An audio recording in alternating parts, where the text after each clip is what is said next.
27 डिसेंबर 2025 रोजी सलगर वस्ती पोलीस ठाण्याच्या हद्दीतील राजमुद्रा रेसिडेन्सी येथे राहणारे प्रकाश दामोदर वानकर यांच्या घरात धाडसी घरफोडी झाली होती. चोरट्यांनी त्यांच्या घरातून तब्बल 13,50,000 रुपयांची रोकड लंपास केली होती.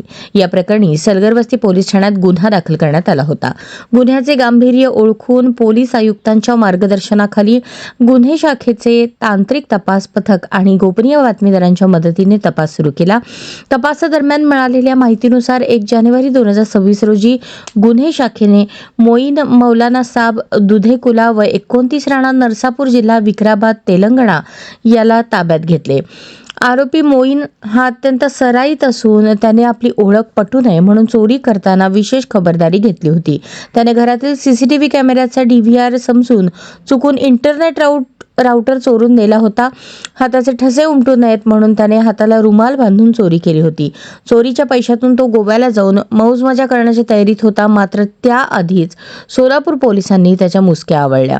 पोलिसांनी आरोपीकडून 13,50,000 रुपये, 7 लाख रुपये किमतीची स्विफ्ट कार, 2,000 रुपये किमतीचा इंटरनेट राउटर असा 20 लाखांचा मुद्देमाल जप्त केला.